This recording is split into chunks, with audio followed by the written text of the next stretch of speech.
Subscription کے button کو دبائیے اور ساتھ بیل آئیکن پر کلک کیجیے تاکہ آپ کو تمام ویڈیو فوراً مل سکیں۔ اس ویڈیو پسند آنے کی صورت میں اسے لائک، کمنٹ اور شیئر کرنا مت بھولیں۔ ابو الحسن کی تقریر ہر سپاہی کے دل میں امید اور ولولے کے نئے چراغ روشن کر رہی تھی۔ وہ تصور میں کرتبہ اور اشبیلیہ کے ایوانوں کو دیکھ رہے تھے۔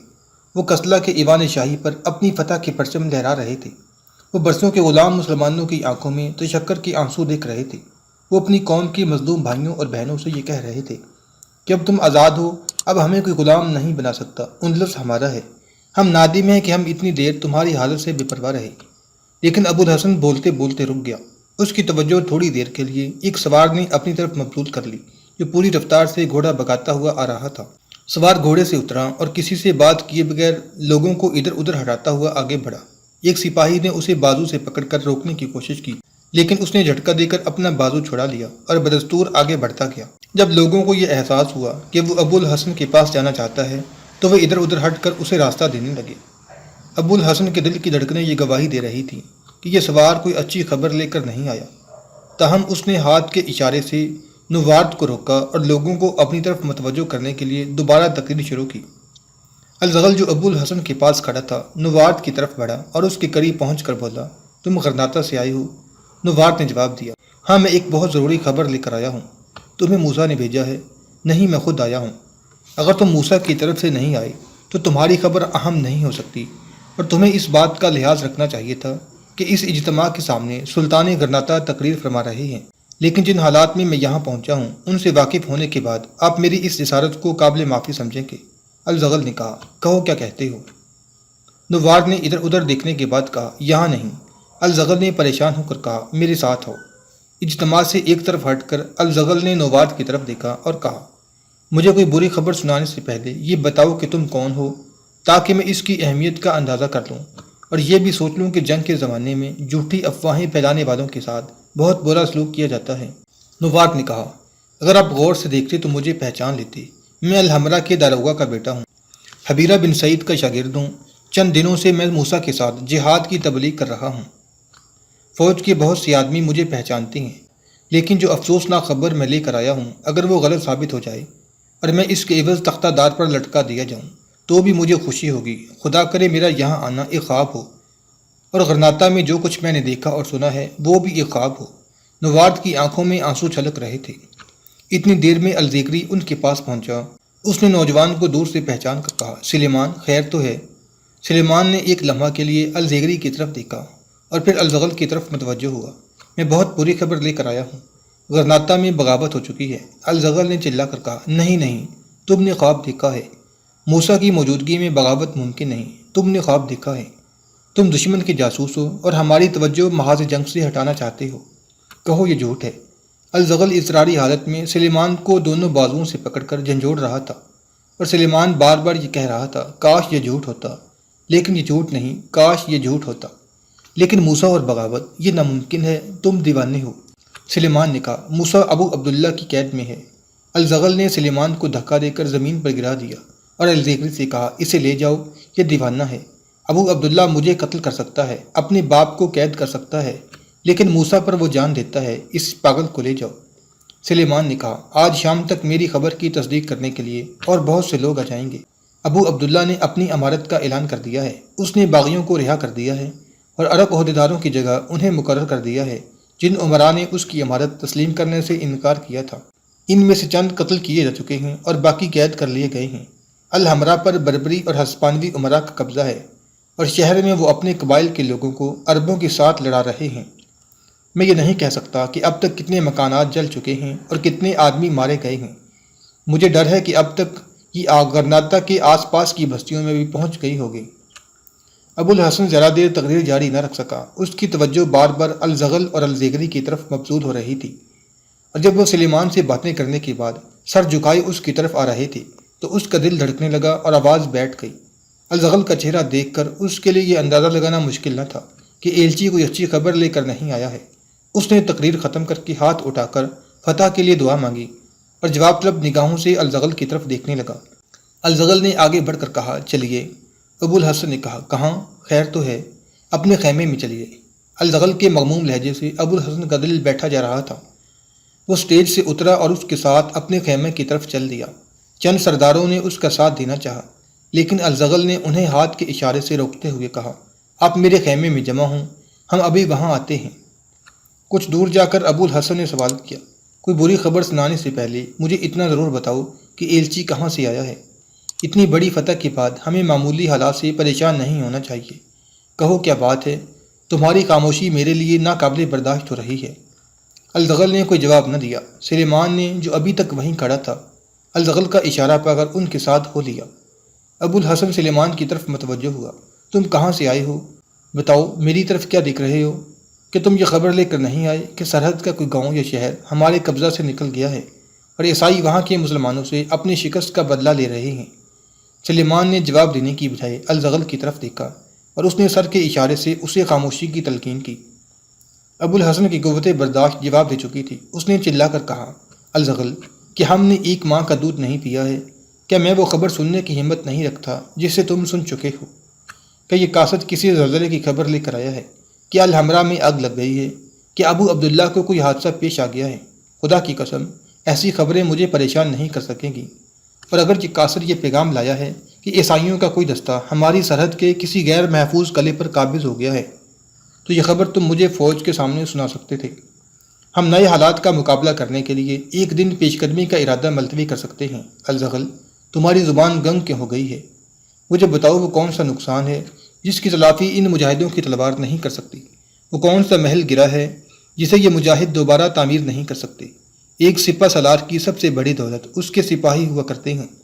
موسیٰ اور ابو عبداللہ کے سوا جن لوگوں کو میں سب سے زیادہ عزیز سمجھتا ہوں وہ میرے ساتھ ہیں۔ کسی کی موت میرے لیے ناقابل برداشت نہیں ہوگی۔ کہ تم نے یہ نہیں دیکھا کہ نعیم رضوان کو جب لحد میں اتارا جا رہا تھا میری آنکھوں میں آنسوؤں کا نشان تک نہ تھا، حالانکہ وہ مجھے ابو عبداللہ سے کم عزیز نہ تھا۔ اتنی دیر میں ابو الحسن کا خیمہ قریب آ گیا۔ ابو الحسن مایوس ہو کر تیزی سے خیمے کی طرف بڑھ رہا تھا۔ خیمے میں داخل ہو کر الزغل نے اسے کرسی پر بیٹھاتے ہوئے کہا، میرے بھائی، یہ قاصد ایک بہت بڑے حادثہ کی خبر لایا ہے۔ ابو عبداللہ نے اپنی امارت کا اعلان کر دیا ہے اور باغیوں کو قید سے رہا کر کے شہر میں خانہ جنگی کروا دی ہے۔ ہمارے لیے گرناطہ کے دروازے بند ہو چکے ہیں۔ موسیٰ ابو عبداللہ کی قید میں ہے۔ ابو الحسن پر یہ الفاظ بجلی بند کر کے دے۔ وہ اچانک اٹھا اور لڑکھڑاتا ہوا پھر کرسی پر آ گرا۔ اس نے بولنے کی کوشش کی لیکن اس کی زبان گنگ ہو چکی تھی۔ وہ پھٹی پھٹی نگاہوں سے الزغل اور سلیمان کی طرف دیکھ رہا تھا۔ ان کے مغموم چہروں پر اپنی تقدیر کا نوشتہ پڑ رہا تھا۔ الزغل نے کہا، اب میں حیران ہوں کہ فوج کو یہ خبر کس طرح سنائی جائے۔ ہم اس خبر کو زیادہ دیر چھپا بھی نہیں سکتے۔ آج شام سے پہلے کئی اور آدمی آ جائیں گے۔ مجھے ڈر ہے کہ گرناطہ کی طرح یہاں بھی عرب اور غیر عرب سپاہیوں کی تلواریں آپس میں نہ ٹکرا جائیں۔ فوج کے سردار میرے خیمے میں جمع ہو رہے ہیں۔ آپ پہلے ان سے وفاداری کا حلف لیں اور پھر ان پر یہ خبر ظاہر کریں۔ کاش آج موسیٰ یہاں ہوتا۔ آپ مایوس نہ ہوں، مجھے یقین ہے کہ لوشا کی فتح کی خبر پھر ایک بار غرناطہ کے عوام کی حرارت ایمانی زندہ کر دے گی۔ وہ ابو عبداللہ کے خلاف بغاوت کر کے ہمارے لیے شہر کے دروازے کھول دیں گے۔ اٹھیے، ہمت سے کام لیجیے، اب سوچنے کا وقت نہیں۔ ابو الحسن کی ہونٹ ہل رہے تھے لیکن اس کی آواز جواب دے چکی تھی۔ سلیمان نے آہستہ سے کہا، طبیب کو بلائیے، سلطان کی طبیعت ٹھیک نہیں۔ الزغل نے جھک کر اپنے بھائی کی طرف دیکھا اور جلدی سے باہر نکل کر پہرہ دار سے کہا، فوراً بشیر بن حسن کو بلاؤ، وہ زخمیوں کی دیکھ بھال کر رہا ہوگا۔ اسے کہو کہ سلطان کی طبیعت ٹھیک نہیں، لیکن علیحدگی میں، کسی کے سامنے نہیں۔ تھوڑی دیر کے بعد بشیر بن حسن خیمے میں داخل ہوا۔ اس نے سلطان کی حالت دیکھ کر الزغل سے کہا، ان پر فالج گرا ہے لیکن فالج کا حملہ شدید نہیں، انشاءاللہ جلد آرام آ جائے گا۔ معلوم ہوتا ہے کہ انہیں بہت بڑا صدمہ پہنچا ہے۔ تھوڑی دیر بعد الزغل نے سلیمان سے کہا، تم جا کر آرام کرو لیکن ابھی کسی پر یہ بات ظاہر نہ کرنا۔ پھر وہ بشیر بن حسن کی طرف متوجہ ہو کر بولا، اگر میرا یہاں ٹھہرنا ضروری نہ ہو تو مجھے تھوڑی دیر کے لیے اجازت دیجیے۔ بشیر بن حسن نے کہا، سلطان کی نگاہیں آپ پر جمی ہوئی ہیں، میرے خیال میں آپ کا کچھ دیر یہاں سے غیر حاضر رہنا ان کے لیے بہتر ہوگا، ان کی توجہ کسی اور طرف مبذول ہو سکے گی۔ الزغل اپنے خیمے میں داخل ہوا تو فوج کے تمام بڑے بڑے عہدیدار وہاں جمع تھے۔ وہ الزغری کے گرد گھیرا ڈال کر سوالات کی بوچھاڑ کر رہے تھے اور وہ چلا چلا کر یہ کہہ رہا تھا، مجھے پتہ نہیں، سلیمان صرف سلطان سے کچھ کہنا چاہتا تھا۔ الزغل کو دیکھ کر سب خاموش ہو گئے۔ تھوڑی دیر بعد الزغل ان سے وفاداری کا وعدہ لینے اور انہیں غرناطہ کے المناک حادثہ کی خبر سنانے کے بعد خیمے سے باہر نکلا۔ سرداروں نے بھی اپنے اپنے خیمے کا رخ کیا۔ دوپہر تک یہ خبر تمام فوج میں مشہور ہو چکی تھی اور شام سے تھوڑی دیر قبل غرناطہ سے آنے والے چند اور آدمی اس خبر کی تصدیق کر چکے تھے۔ وہ سپاہی جو تھوڑی دیر قبل کستلا کے شاہی محل پر اپنا جھنڈا لہرانے اور اشبیلیہ اور کرتبہ کی مساجد میں اذانیں دینے کی حسین سپنے دیکھ رہے تھے، اب اپنے گھروں کو تباہی سے بچانے کی فکر میں سرگرداں تھے۔ وہ شاعر جنہوں نے لوشا کے مجاہدین کی شان میں قصائد لکھے تھے، اب ابو عبداللہ کی غداری پر مرثیے لکھ رہے تھے۔ اندلس کے مقدر کا ستارہ ایک ہلکی سی مسکراہٹ کے بعد نحوست کے بادلوں میں چھپ چکا تھا۔ اگلے دن بشیر بن حسن کی مسیحائی سے ابو الحسن کی کھوئی ہوئی قوت گواہی واپس آ گئی۔ اس کے پہلے الفاظ یہ تھے: میرے بیٹے، تم نے یہ کیا کیا؟ یہ تخت جسے تم نے چھیننے کی کوشش کی تمہارا ہی تھا، لیکن تم نے بادشاہ بننے کے شوق میں اندلس کے مسلمانوں کا مستقبل تباہ کر دیا ہے۔ خدا نہ کرے تمہارا بویا اندلس کے مسلمانوں کو کاٹنا پڑے، میرے بیٹے، میرے عبداللہ، لیکن تم میرے نہیں۔ ابو الحسن نے کروٹ بدل کر تکیے میں منہ چھپا لیا اور ہچکیاں لینے لگا۔ 2 دن بعد اس کے اعصاب سے فالج کے اثرات دور ہو چکے تھے، لیکن زندگی کی وہ حرارت جس کے باعث وہ 60 سال کی عمر میں بھی بہت سے نوجوانوں کے لیے قابل رشک سرد پڑ چکی تھی۔ زندگی کے ایک ہی حادثے نے تلوار سے کھیلنے والے مجاہد کو لاٹھی کا سہارا لے کر چلنے پر مجبور کر دیا تھا۔ فوج کے سرداروں کی اکثریت کا فیصلہ یہ تھا کہ اب غرناطہ کا رخ کیا جائے اور غرناطہ کے قریب کسی شہر میں قیام کر کے ابو عبداللہ کے پاس ایک وفد بھیجا جائے۔ اگر وہ راہ راست پر نہ آئے تو اس کی کجی تلواروں سے درست کرنے کے سوا کوئی چارہ نہیں۔ اگر خدا نخواستہ جنگ کی نوبت آئی تو شہر کے عوام یقیناً ابو عبداللہ کے خلاف اٹھ کھڑے ہوں گے۔ غرناطہ کی شورش کے باعث سپاہیوں میں جو بددلی پھیل رہی ہے، اس کا علاج یہی ہے کہ فوراً دارالسلطنت پر قبضہ کر لیا جائے، ورنہ ابو عبداللہ سے یہ بات بھی غیر متوقع نہیں کہ وہ عیسائیوں کا حلیف بن جائے اور ہم کہیں کے نہ رہیں۔ ابو الحسن نے اس فیصلے سے اتفاق کیا، لیکن کوچ سے پہلے ایک ایسا واقعہ پیش آیا جس نے اس کی کمر توڑ دی۔ جس دن ابو الحسن نے غرناطہ کی طرف کوچ کرنے کا فیصلہ کیا، اس سے ایک دن قبل غرناطہ کے چند سواروں کا ایک گروہ ابو الحسن کی خدمت میں حاضر ہوا اور انہوں نے ابو عبداللہ کو برا بھلا کہنے کے بعد ابو الحسن کو اس بات کا یقین دلایا کہ وہ اس کے لیے اپنے خون کا آخری قطرہ تک بہانے کے لیے تیار ہیں، اور غرناطہ میں ان کے زیر اثر لوگ بھی ابو الحسن کی راہ دیکھ رہے ہیں۔ ابو الحسن ان لوگوں سے نہایت عزت و احترام کے ساتھ پیش آیا، لیکن 4 دن ابو الحسن کی فوج کے ساتھ رہ کر یہ لوگ اپنے مقاصد میں کامیابی حاصل کر چکے تھے۔ ابو داؤد نے انہیں ابو الحسن کی فوج میں پھوٹ ڈالنے کے لیے بھیجا تھا۔ انہوں نے سب سے پہلے عربوں کو یہ کہہ کر بھڑکایا کہ غرناطہ میں تمہارے بھائی بربریوں اور ملکی مسلمانوں کے ہاتھوں قتل ہو رہے ہیں۔ اس کے بعد انہوں نے بربریوں اور ملکی مسلمانوں سے یہ کہا کہ ابو عبداللہ کی حکومت تمہارے لیے باعث رحمت ہوگی۔ اس نے بڑے بڑے عرب عہدیداروں کو معزول کر کے ان کی جگہ تمہاری قوم کے آدمیوں کو مقرر کر دیا ہے۔ تمہارا فائدہ اسی میں ہے کہ غرناطہ جا کر ابو عبداللہ سے وفاداری کا اعلان کرو۔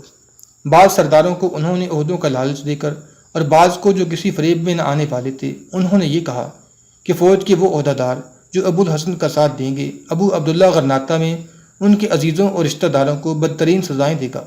کم حیثیت کے آدمیوں کے ضمیر انہوں نے سونے اور چاندی سے خرید لیے۔ یہ کام انہوں نے اس ہوشیاری سے انجام دیا کہ ابو الحسن کے جانثاروں کو خبر تک نہ ہو سکی۔ پہلے دن انہوں نے فوج میں وہ لوگ تلاش کیے جو پہلے سے ان کے زیر اثر تھے، پھر ان کی مدد سے دوسروں کو بہکانے کا کام لیتے رہے۔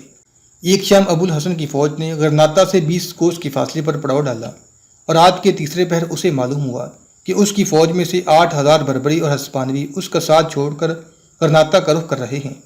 الزغل اس واقعہ کی اطلاع ملتے ہی ابو الحسن کے خیمے میں جا پہنچا۔ تھوڑی دیر میں فوج کے چند اور افسر وہاں جمع ہو گئے۔ الزغل نے مشورہ دیا کہ غداری کرنے والوں کا راستہ روک کر انہیں سمجھایا جائے، اور اگر وہ کہا نہ مانیں تو ان کے ساتھ جنگ کی جائے۔ بعض سرداروں نے اس مشورہ کی تائید کی اور بعض نے مخالفت کی۔ بالآخر ابو الحسن نے رنج و الم میں ڈوبی ہوئی نحیف آواز میں کہا، انہیں جانے دو، میں اپنی زندگی میں مسلمانوں کی تلواروں کو آپس میں ٹکرانے کی اجازت نہیں دوں گا۔ ان المناک حوادث سے دوچار ہونے کے بعد ابو الحسن نے مالکا کا رخ کیا۔ مالکا کا حاکم پہلے ہی ابو عبداللہ کے خلاف بغاوت کا اعلان کر چکا تھا۔ اس نے انتہائی گرمجوشی کے ساتھ سلطان کا استقبال کیا اور اپنا محل اس کے لیے خالی کر دیا۔ چند دن میں گرد و نواح کے تمام سردار اپنے سلطان کے پاس پہنچ کر وفاداری کا اظہار کرنے لگے۔ غرناطہ کی وہ سلطنت جس کے عوام چند ماہ قبل سارے اندلس پر قبضہ کرنے کا ارادہ لے کر اٹھے تھے، اب 2 حصوں میں تقسیم ہو چکی تھی۔ غرناطہ اور اس کے مضافات پر ابو عبداللہ کا قبضہ تھا، اور مالکا پر ابو الحسن کی حکومت تھی۔ فریڈیننڈ کو جس قدر اپنی گزشتہ ناکامیوں کا افسوس تھا، اس سے کہیں زیادہ ابو عبداللہ کی بغاوت پر خوشی ہوئی، اور وہ ابو الحسن پر آخری ضرب لگانے کی تیاری کرنے لگا۔